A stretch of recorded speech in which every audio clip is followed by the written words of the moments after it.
વ્યસનમ ક્ષયમ અંબાંગયમ ગીતમ સકલ મનરંજનમ સોનલત્વયમ પદવંદનમ સોનલત્વયમ પદવંદનમ.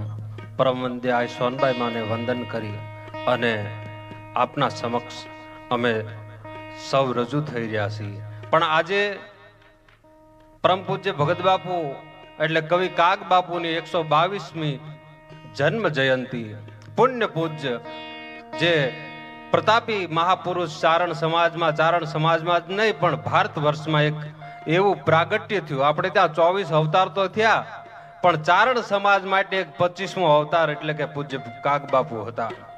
અને કાગ બાપુએ પોતાની કાવ્ય સંપ્રદાયમાં કહ્યું છે, દેવરાજભાઈ, એ પાણીનો રંગ શું, પવનનો રૂપ શું, અનગાભનો કેમ આકાર કરવો.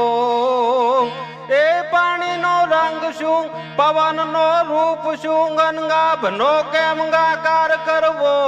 સે જગતમાં જીવ સંખ્યા કેટલી, એનો કાગળ ગાગડો કેમ ભરવો.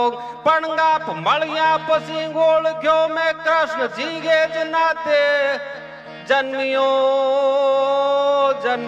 જ્યારથી કાગ હું જગતમાં, એ ત્યારથી મને કૃષ્ણનો તાર લાગ્યો. આપણે ત્યાં કવિઓએ ભગવતી સરસ્વતીને ઈષ્ટ માન્યા, પણ કાગ બાપુ એક નવો કીડો પાડ્યો કે દ્વારકાની શારદા પીઠ, અને શારદા પીઠનો ગ્રંથ છે ને ઈ આપણો સામવેદ છે, અને સામવેદમાંથી સાહિત્યનો જન્મ થયો. એટલે માત્ર શારદા નહીં પણ કવિઓનો કૃષ્ણ પણ ઈષ્ટ થાય.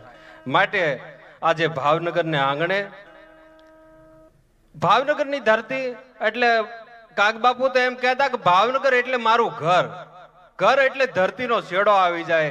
અને આ નીલમ બાગમાં બેસી અને મહિના સુધી કાગ બાપુએ જે કાગ રામાયણના ગાન કર્યા છે, અહીંના નેક નામદાર દરબાર સાહેબ યુવરાજ સાહેબ બેઠા છે, એમને પણ અમે આવકારીએ. અમારે મઢડું એટલે કે ગિરીશ આપા, અમને એમ જ થાય કે ખુદ સોનબાઈમાં બેઠા છે, શ્રી બહાદુર બાપુ બેઠા છે, અને અમારે અંબાદાનભાઈ અને અન્ય મહેમાનો, મારા મિત્ર રમેશભાઈ ગઢવી વડથી આવ્યા છે. સૌ મહેમાનો અમે હૃદયથી આવકારીએ છીએ. આ કાગ પરિવારનો આવકાર છે, અને મારા માટે તો આજ મોહાળ મેળો છે બહાદુર બાપુ, કારણ આ કાગ પરિવાર અમારું મોસાળ છે, એ પણ અમારા ભાણેજ છે, એટલે આજે મોસાળ મેળો છે. અને મારે એક જ વાત કરવી, પછી મુક્તિદાનભાઈને હું વિનંતી કરું કે મુક્તિદાનભાઈ દુહા અને છંદની રમઝટ બોલાવે.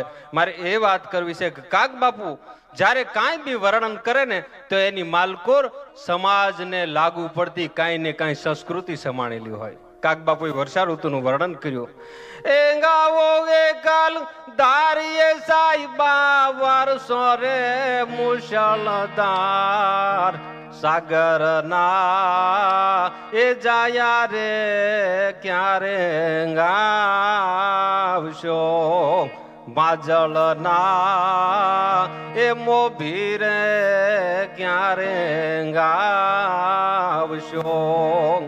એ વાંગાવો તો એ લાવો રે લીલી ઓઢણી. આ તો બધું થાય, પણ એ જ્યારે ધરતીને ખોળે, જ્યારે વરલાડો બની અને મેઘરાજા આવે, ત્યારે જ્યારે કાગ બાપુ એ કડી રજૂ કરીને એ બહુ માનવ જીવનને સંસ્કૃતિને લાગુ પડે એવી. કઈ કડી કે પહેલા રે એ બોલાવ્યા સોરું વાસરું.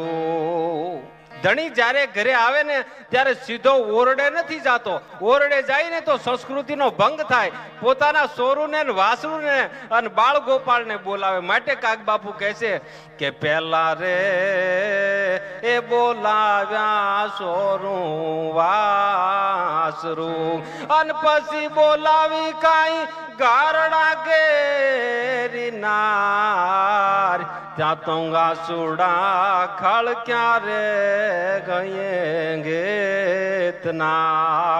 આ મેઘ મંડાણો પણ કેવો જોતાની માલકોર આભા મંડળ છે, બેવળા ને સોવળા વાદળા અને ઇન્દ્ર મહારાજના કટક છે, કાળા કાળા કાળા કાળા જબા પહેરી અને નેપાળના ખોપરાને માથે હાથની માલકોર ચડી લઈ અને વરળાક સબ્બાક સો કળાક ધાણા તાકને બેવળા ને જોવળા જ્યારે કોગળા નાખે ત્યારે આકાશ કેવું બને એંગા સાડ ગમ ગમ ધરા ધમ ધમ વરાળ સમ સમ વીજળી જી વરાળ સમ સમ વીજળી ગડ ઘડી સદળંગા વળકળ મંદ પ્રબળા મલપતિ દીપતિ ખડ ખડ હસી નવટા શ્યામ ઘૂંઘટ સુપતિ ગબળાંગ કેલી કરત કેલી વ્યોમ વેલી લળવળિંગા સાડ ગમ ગમ ધરા ધમ ધમ વરાળ સમ સમ વીજળી જી વરાળ સમચમ વીજળી. આ તો શરૂઆત.